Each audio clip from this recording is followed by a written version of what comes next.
नारी अगर पुरुष वर्ग सूर्य को अर्घ दे और उसका काम अटक रहा हो तो लक्ष्मी लेने के लिए आपको बताया था कि मिर्ची के दाने उसमें डालना है, और अगर कोई काम अटक रहा है उसके लिए कंकु डालकर सूर्य को अर्घ देना चाहिए। बच्चा पढ़ाई के लिए जा रहा हो, परीक्षा में पास होना है, सीए की पढ़ाई बैठ रहा हो या इंजीनियर की पढ़ाई कर रहा हो या कोई सेमिस्टर निकालना हो, नहीं निकल रहा, तो 21 दाने पीले चंदन के करके उसको पानी के कलश में डालकर सूर्य को अर्घ दिलाकर बच्चे को परीक्षा देने भेज दो। जिंदगी में फेल नहीं हो सकता, पास होकर ही आएगा, अच्छे नंबर से देगा। एक लोटा पानी भरो, 7 पत्ती नीम की डालना, काय की डालना, नीम, कड़वी नीम, मीठी नीम नहीं, कड़वी नीम, 7 पत्ती नीम की डाल लो और 7 उसमें बेलपत्र डाल लो। जिस व्यक्ति का ब्लड प्रेशर हाई हो, लो हो, उसके कमरे में उसको प्लेट से ढककर रख दिया। सुबह स्नान कर वही व्यक्ति जिसका ब्लड प्रेशर ऊंचा नीचा होता है उसको शिव जी को समर्पित करना। शिव को चढ़ाकर उसी का पानी 7 बार उसी स्थान पर ग्रहण कर लेना। व्यक्ति का ब्लड प्रेशर बराबर हो जाता है। इस दिन नियम से कर रहे हो तो 15 दिन कर लो, उसमें बराबर, फिर कभी जिंदगी में ब्लड प्रेशर की बीमारी चली ही जाती है, कोई दिक्कत नहीं है। सूर्य देव शिव पंचायत के सूर्य देव को जब हम जल समर्पित करते हैं तब हमारे जीवन का सारा सुख, रोग मुक्ति, और सबसे मूल यही है कि रोग ना रहे शरीर में। और एक बात और कहिए, अगर कोई बड़ी बीमारी है, कोई बात आपको शंकर भगवान से कहना है तो रविवार के दिन जब सूर्य को अर्घ देंगे तो वही कलश रख देंगे अर्घ दिया हुआ, फिर उसको आपको धोना नहीं है। दूसरे दिन सोमवार का दिन पड़ेगा, फिर जल भर लो उसी कलश में, सूर्य नारायण को अर्घ देकर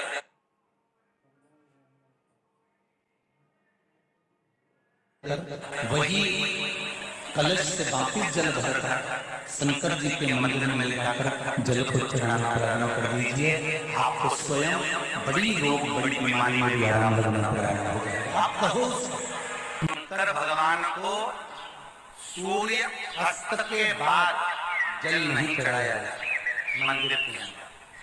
हाँ, कोई विशेष उत्सव हो, शिवरात्रि हो, कोई तिथि अच्छी हो, वो आप एक अभिषेक कर दें, वो बात की बात है। शंकर को शाम सूर्य अस्त को चाहिए, इसलिए आज भी नियम है, मुर्दे का अंतिम संस्कार यदि होता है तो सूर्य के प्रकाश में।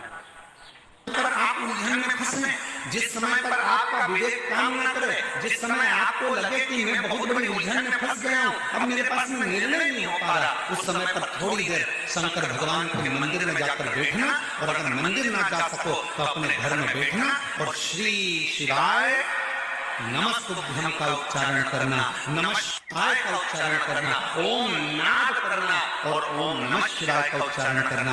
थोड़ी देर गहरी सांस लेकर ओम नमः शिवाय का उच्चारण करना जब प्रारंभ करेंगे, नेत्र बंद रहेंगे, भ्रुकुटी तनी रहेगी, उस समय पर शिव स्वयं तुम्हारी बुद्धि में आकर विराजमान हो जाए। स्वयं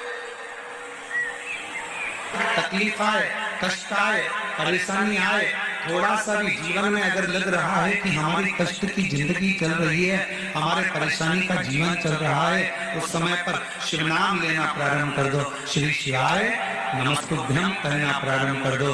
धीरे धीरे उसका नाम उच्चारण करना प्रारंभ कर दो।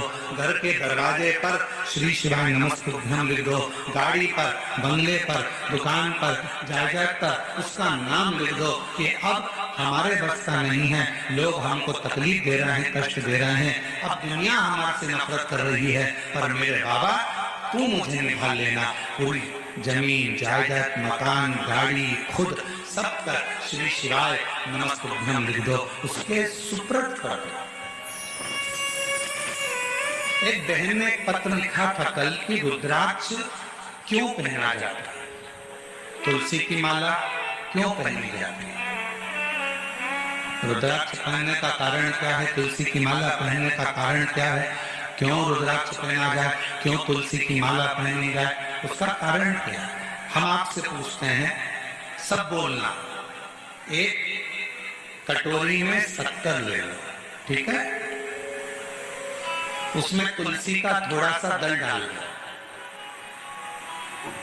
क्या बन गया? जम के बोलो, प्रसाद। भोजन है, भोजन की थाली में जब तक तुलसी का दल नहीं डाला तब तक वो प्रसाद नहीं हुआ। तुलसी का एक पत्ता, थोड़ा सा दल भोजन की थाली में डल गया, क्या बन गया? इतना बड़ा भगोना भरकर मुक्ति बनी है, सेव बना है, प्रसाद बना है, उसमें थोड़ा सा तुलसी का दल डाल दो, क्या बन गया? प्रसाद। अब शिव का प्रसाद कैसे बनता है? तो कहा भगवान के प्रसाद में जो सामग्री हो उसमें बेलपत्री डाल दीजिए, रुद्राक्ष का भाग उसके अंतर्गत, अर्थात भगवान शंकर स्वयं मां महागौरी से कहते हैं, हे महागौरी, हे गौरी, हे महागौरी। जैसे तुलसी भोजन में डालने पर प्रसाद बन जाती है, उसी तरह संसार का मनुष्य जब किसी रुद्राक्ष को अपने गले में धारण करता है तो वो मेरे लिए प्रसाद बन जाता है, मेरा अपना बन जाता है, उसको मैं स्वीकार कर लेता हूं, वो मेरा अपना है। अब प्रसाद को आप लोग नाली में फेंकते हो क्या? प्रसाद को आप गटर में फेंकते हो क्या? प्रसाद को आप कहीं गलत जगह डालते हो क्या? नहीं, क्योंकि वो प्रसाद बन गया। गले में अगर रुद्राक्ष की माला आ गई, एक रुद्राक्ष तुम्हारे गले में लाल धागे में पड़ा हुआ है, तुलसी की माला तुम्हारे गले में पड़ी हुई है, आप भगवान का प्रसाद हो। अगर चलते फिरते मौत का किसका ठिकाना, मृत्यु का किसको भरोसा, कब प्राण छूट जाए। अगर हमारे गले में रुद्राक्ष पड़ा है, तुलसी की माला पड़ी है और हमारे प्राण छूट भी गए तो हम वो प्रसाद हैं कि हमें नरक में नहीं पटका जाएगा, गलत जगह पर नहीं पटका जाएगा, हमको श्रेष्ठ जगह पर रखा जाएगा। प्रसाद को नाली में नहीं डालते, प्रसाद को गटर में नहीं डालते, रुद्राक्ष पहनने वाला, तुलसी की माला धारण करने वाले को गलत जगह पर नहीं भेजा, गलत जगह। आप गले में अगर रुद्राक्ष धारण करते हो तो शिव का प्रसाद हो। और जितने शिव भक्त इस ऑनलाइन शिव महापुराण की कथा को आस्था चैनल पर श्रवण कर रहे हैं, फेसबुक यूट्यूब पर सुन रहे हैं और सोशल मीडिया पर इस कथा को अगर श्रवण कर रहे हैं तो उनसे कहूंगा अपने गले में एक रुद्राक्ष अवश्य डालें। तुलसी की माला भी अगर है तो भी एक रुद्राक्ष जरूर डालें। क्यों? अगर गूगल पर सर्च करोगे, फेसबुक यूट्यूब पर सर्च करोगे, इंस्टा पर सर्च करोगे तो उसमें आपको मालूम पड़ेगा एक रुद्राक्ष यदि हमारे गले में होता है तो हमारी बीपी, शुगर, थायराइड इन सबको लेवल में रखता है और वो ना शुगर बढ़ने देता है, ना शुगर घटने देता है, ना बीपी बढ़ने देता है, ना बीपी घटने देता है। एक रुद्राक्ष अपने गले में होना चाहिए। दर किसने दिया? बोलते जाओ, भगवान। तो भोजन कौन देगा? अरे बोलो जम के। मेहनत किसको करना है? अपन को। परिश्रम अपने को करना है, मेहनत अपने को करना है, फल देगा। और इसका एक प्रश्न है, मकसद चल रहा है, इसका एक प्रसंग है और बड़ा सुंदर सा एक प्रसंग आता है। एक मलिक नाम का एक लड़का था, उसका दोस्त शिव जी का बड़ा भगत था। शंकर भगवान के मंदिर में वो रोज जाता, रोज जल चढ़ाता, शिव जी की आराधना करता, साधना करता, भजन करता और ये दिन रात उस पर कटाक्ष करता, दिन भर उस पर तर्क करता। मनु अब एक दिन मलुक ने अपने दोस्तों को रोक लिया, कहाँ जा रहा है? मंदिर जा रहा है। अरे थोड़ा काम धंधा कर ले या जा, जरा काम धंधा कर। शंकर भगवान को मिलाने से, लोटा भर के जल चढ़ाने से कोई शंकर जी कुछ थोड़ी ना दे रहे। काम नहीं करेगा तो क्या शंकर जी खाने को दे देगा? लड़ाई हो गई मलुक की और उसके दोस्त की। नहीं करूंगा काम तो भी मेरा भोलेनाथ खाने को देगा। मलुक ने कहा अगर तेरा भोलेनाथ काम नहीं करूं और खाने को दे तो मेरी करने को तैयार। एक परीक्षा करूंगा, वन में जाकर बैठ जाऊंगा, देखूं तेरा भोलेनाथ मुझे खाने को देता है कि नहीं देता। अगर मेरे शंकर भगवान ने तुझे खाने को दे दिया तो काम मैं रोज एक लोटा जल चढ़ाने के लिए शंकर जी के मंदिर में जाऊंगा, और अगर तेरे शंकर भगवान ने मुझे खाने को नहीं दिया तो काम मैं मंदिर जाना छोड़ दूंगा, लोटा भर जल चढ़ाना छोड़ दूंगा। दोनों में झगड़ा हो गया, दोनों में लड़ाई हो गई। अब दोनों में झगड़ा हो गया और जो मल्लिक था वो लड़ झगड़ के जंगल में चले गए। जंगल में जाकर उसने विचार करा, जंगल में रहूंगा कोई मुझे भोजन देकर चले गया, तो एक काम करता हूं, ये पीपल के पेड़ पर चढ़ के बैठ जाता हूं, कोई आएगा भी नहीं, भोजन देगा भी नहीं, और भोजन नहीं मिलेगा तो मेरा दोस्त मंदिर जाना छोड़ देगा और मेरा झंझट मिट जाएगा, फिर मेरे साथ घूमेगा, एंजॉय करेगा। ठीक, पेड़ पे चढ़ गया। इसका दोस्त गया शंकर जी के मंदिर में जल चढ़ाकर बोला, भोले बाबा वो मल्लू गया है, उसमें अक्ल नहीं है, परीक्षा लेने गया है आपने कि भोलेनाथ खाने को देगा बाबा, उसका पेट भर देना बेचारे का, भूखा रहेगा। जल चढ़ाया, और जैसे जल चढ़ाया शंकर भगवान को और दोस्त घर पर आया, आने के बाद तुरंत आज शिव जी ने जो लीला करी वो देखी। शंकर भगवान ने ऐसी लीला कर दी कि एक गाय चराने वाला कपड़े में 4 रोटी बांधकर उसमें थोड़ा सा अचार और कांदा रखकर लाया और विचार करने लगा, मुझे गाय यहीं पर चराना है, मेरी रोटी कहीं दूसरा ना खा जाए, इसलिए इसको पीपल के पेड़ पे टांग देता। रोटी टांग दी पीपल के पेड़। मल्लुक ने विचार करा, इसका शंकर भगवान तो गजब का है, रोटी ऊपर दे दी पीपल के पेड़ पर। और वो तो कह रहा था कि भगवान खिला कर जाता, नहीं खाऊंगा, रोटी टंगी है, खा नहीं रहा। अब थोड़ा बहुत हाथ पर खुद भी लाओ जी, खाने को तैयार। इसका दोस्त शाम के समय भगवान के मंदिर में जाकर बाबा भोलेनाथ मेरा दोस्त भूखा होगा, उसको खाना खिला दूंगा। शंकर भगवान ने डमरू का नाद करा, 4-6 डाकू घोड़े पे बैठकर धड़ धड़ धड़ धड़ आ गए पीपल के पेड़ के नीचे। जैसे ही थोड़ी देर में डाकुओं ने आराम करा तो उसमें से एक थोड़ा सा विश्राम करा। उसने कहा, सरदार बहुत भूख लग रही है, कहीं से माँ जगत जननी जगदम्बा खाना दे दे तो पेट भरा जाए। इतने में दूसरा बोला, अरे देखो पेड़ के ऊपर रोटी टंगी है, जल्दी उतारो खाते हैं। और जो पेड़ पे से रोटी उठाई और सबने मिलाकर खाने वाले थे, इतने में दूसरा बोला, एक भी रोटी मत खाना, ऊपर पुलिस वाला बैठा है, जरूर रोटियों में नीम की गोली मिलाई होगी, पकड़ा जाएंगे तो जूते खाएंगे, इसलिए ले जाकर ये बंद कर देगा, कारागार में डाल देगा, एक रोटी मत खाना। और सबने कहा, करें क्या? सरदार ने कहा, इसको नीचे उतारो। ये अपने को मूर्ख समझा, नीचे उतारो, इसको नीचे उतारा, पेड़ से बांध दो, पेड़ से बांध दिया। सरदार क्या करें? सरदार बोला, ये अपने को मूर्ख समझता है, नीम की गोली मिली, रोटी हमको खिला रहा है, एक काम करो, इसकी रोटी इसी को खिलाओ। अब उसकी रोटी, वो समझा भगवान आएंगे खिलाने, उसको क्या मालूम था डाकू बन के आया। ले रोटी खाओ, कि नहीं खाऊंगा। सरदार रोटी नहीं खा रहा, सरदार का मार मार के खिलाओ। दोनों इधर से दिया, दोनों उधर से दिया, मुंह में रोटी ठूसा, फिर मारे, फिर रोटी, फिर मारे, फिर रोटी, लाल नीला पीला कर रोटी खिलाकर और पूरे रस्सी खोल ली और डाकू चले गए। ये शाम को पिटा पिटाया, दुचा आया, कबाड़ खाने के कबाड़े जैसा। रस्ते में से लंगड़ाता जा रहा था, इसका दोस्त मंदिर से आ रहा था। उसने पूछा, क्यों भोलेनाथ जी मिले थे? इतने में मल्लू बोला, तेरा भोलानाथ नहीं खाओ तो मारता भी था,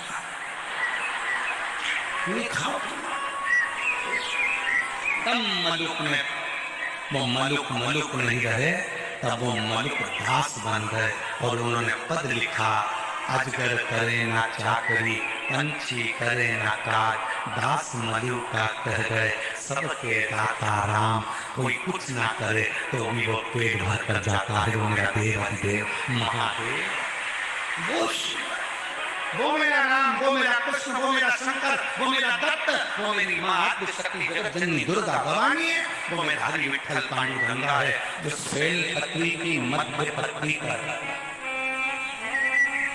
बेलपत्री की बीच की पत्ती पर लगाया हुआ चंदन और पत्ती के 3 पत्तियों का जहां पर मिलन हुआ है, उस जगह पर लगाया हुआ शहद शिव को जब चढ़ाया जाता है तो वो भाग्य की बेकार रेखा को भी बदल देता है।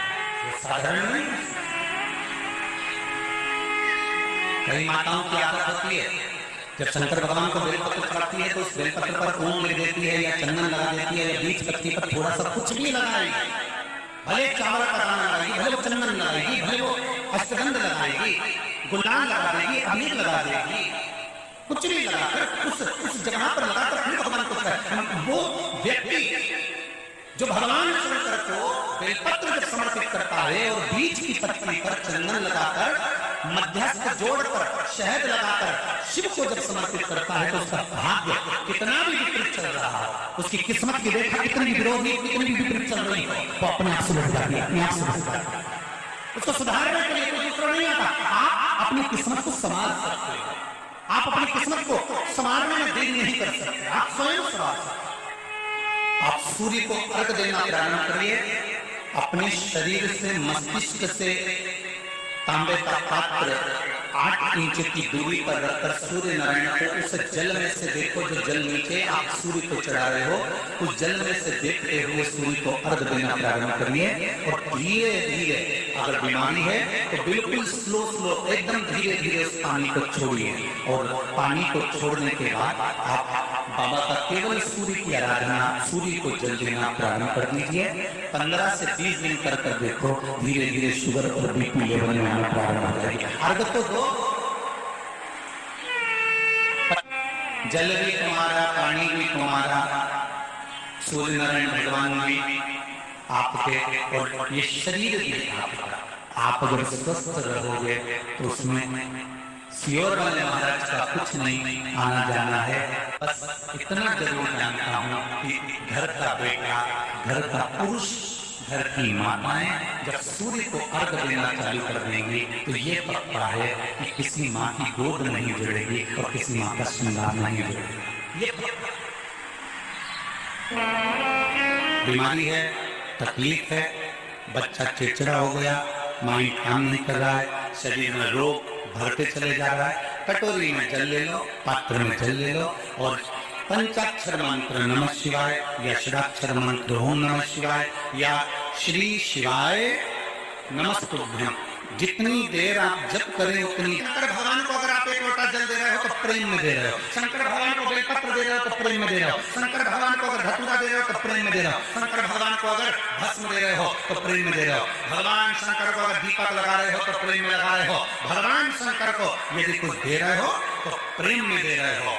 और जिस दिन तुमको जरूरत पड़ेगी, लगेगा मेरा बेटा दुखी है, तो तुमने जो जल चढ़ाया था, तुमने जो बेलपत्र चढ़ाई थी, बस मेरे भोले बाबा ने उसी बेलपत्र और जल का फल तुमको उस दिन निकाल कर देना प्रारंभ कर दिया जब तुम तकलीफ में, जब तुम कष्ट में आ, जब तुम दुखी थे, तुम परेशान। शिव महापुराण की कथा करती है, भगवान शंकर का चरित्र करता है, शिव तत्व करता है, अपनी वाणी की श्रेष्ठता का।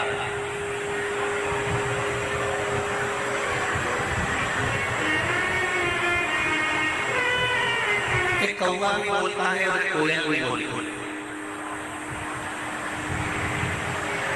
हापुड़ नगर की पवित्र भूमि पर आप शिव महापुराण की कथा नवरात्र में 5 दिवसीय श्रवण कर रहे हैं।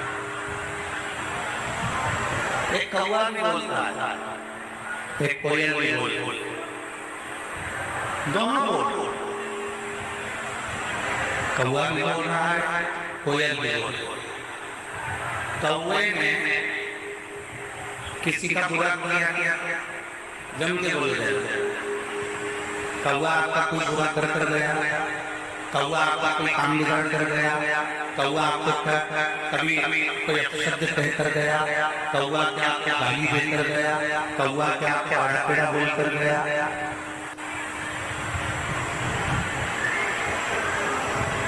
कौवा और कोयल दोनों बोल, शांति रखो। कौवा और कोयल दोनों बोल। कौआ तुमसे कुछ बोला क्या? नहीं। कौआ तुमसे शब्द बोला, कौआ आपको खाने दिया, कौआ आपको गाली दिया, कौआ आपको आड़ा टेढ़ा बोला, कौआ यदि आपको शब्द बोला, कौआ किसी का बुरा नहीं करा तो भी कौआ बुरा की बुराई है। कितने लोग हैं जो कौए को पालते हैं? बोलो रे हाथ बढ़ाओ, कौआ पालते हो क्या? नहीं। कोई हमसे पूछे तो हम नहीं करेंगे कौआ क्या पालना? कौआ किसी का बुरा नहीं करा तो भी कौआ बुरा की बुराई है। और कोयल किसी का भला नहीं करिए। कोयल ने किसी को 2 रोटी ला कर नहीं दी, कोयल ने कभी किसी के लिए अच्छा नहीं करा, कोयल ने तुम्हारे दरवाजे पर आकर अच्छा नहीं करी, कोयल ने तुम्हारे घर में झाड़ू पोछा नहीं लगाया, कोयल ने तुम्हारे लिए पानी नहीं भरा, कोयल ने तुम्हारे लिए कोई अच्छा काम नहीं करा, तो भी कोयल लोगों को अच्छी लगती है। कौआ बुरा लग रहा है, कोयल अच्छी लग रही है। कारण क्या? कौए ने तुम्हारा बुरा नहीं करा तो भी वो बुरा है, कोयल ने तुम्हारा अच्छा नहीं करा तो भी वो अच्छी है। उसका केवल एक कारण है, केवल एक कारण, वो है कौए की वाणी और वो है कोयल की वाणी। कौआ जो बोलता है वो लोगों को अच्छा नहीं लगता और कोयल जो बोलती है वो लोगों को अच्छी लगती है। कोयल जो बोलती है वो दुनिया के लोगों को श्रेष्ठ लगता है। कोयल जो बोलती है वो दुनिया के लोगों को अच्छा लगता है। शिव महापुराण की कथा करते हैं, भगवान शंकर का चरित्र करता है कि जिंदगी में जीवन में बहुत सारे मोड़ आए, बहुत तकलीफें भी आई, बहुत दुख भी आया, बहुत परेशानियां भी आई, सुख का दिन भी आया, दुख का दिन भी आया। संपूर्ण जीवन में कहीं ना कहीं कष्ट, कहीं ना कहीं परेशानियां, कहीं ना कहीं तकलीफें, कहीं ना कहीं दुख, ये चलता रहेगा। पर शिव महापुराण की कथा करती है जीवन में कितना भी कष्ट हो, दुनिया में कितना भी दुख तुम्हारे जीवन में आए, पर एक बात याद रखना कि कौवे जैसी वाणी मत बोलना, कोयल जैसी वाणी बोलते रहना तो तुम्हारी जिंदगी सफल हो। अपनी वाणी कोयल जैसी,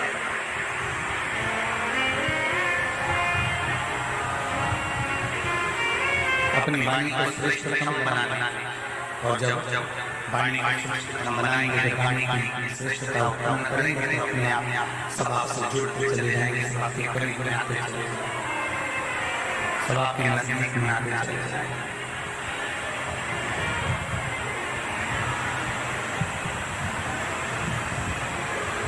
और कहा वाणी ऐसी बोलिए, जम के बोलो जरा, वाणी ऐसी बोलिए मन का आपा होए। पर आज के जमाने में वाणी ऐसी बोलिए तो जम के झगड़ा हो, पर उससे मत बोलिए तो तुमसे तगड़ा हो गया समय। आज के जमाने में लोग वाणी बोलते हैं, शब्द बोलते हैं, उससे विवाद हो जाता है। अवश्य शूले।